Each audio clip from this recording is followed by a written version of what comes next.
What is going on YouTube? This is Edoardo Marino back at you with another lens review video, this time with the Tamron 85 1.8 VC, one of my most anticipated lens of the year. I'm gonna be giving you my own personal insights, helping you decide whether this lens is right for you. Let's get to it. Like its previous SP series lineups of the 35 and 45mm of Tamrons, it has a brand new design featuring a nice black finish in a solid metal body. Inside this piece there are 13 elements in 9 groups that include an E extra low dispersion element as well as another low dispersion element, resulting in no signs of distortion, making this ideal for portraits. Its front element includes a fluorine coating which is advertised as water and oil resistant as well as fingerprint resistant, even though I will still recommend to give it a nice wipe after a day of a shoot. As well as E-band and BBAR are present, cutting down a decent amount of flare and ghosting but keeping a good amount of light to penetrate through the lens into our sensor. It also comes with moisture resistance, providing rubber rings inside and outside this lens components, making it not necessarily waterproof but dust and moist secure.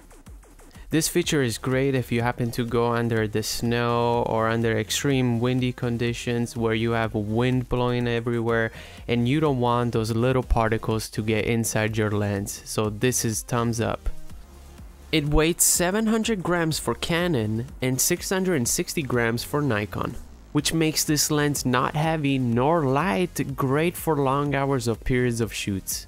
The front and rear lens caps as well as the lens hood are redesigned, making them more snug with the lens as well as with improved build quality.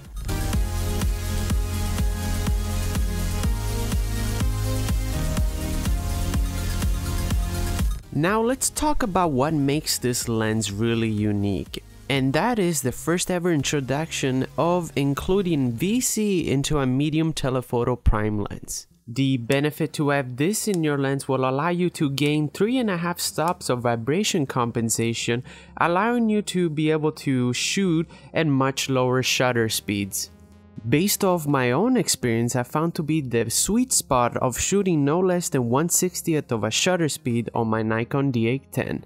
This is great for low light situations whenever they happen, and as well as with video, giving you a little bit of extra stabilization, especially when using a high megapixel camera like the Nikon D810.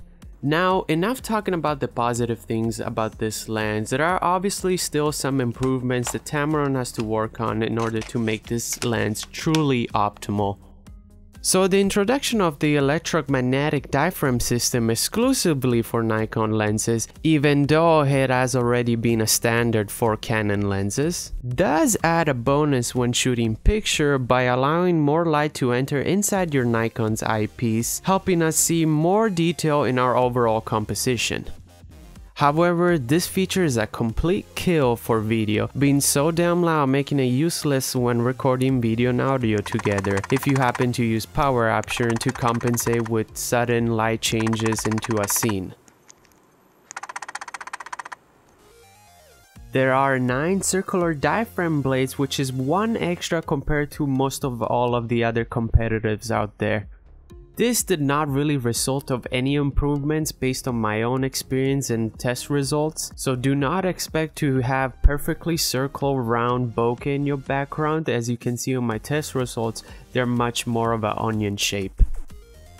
So now we're coming into a conclusion of this review, and like every other lens, there is always ups and downs, but it always comes down to choosing the gear that is best for you.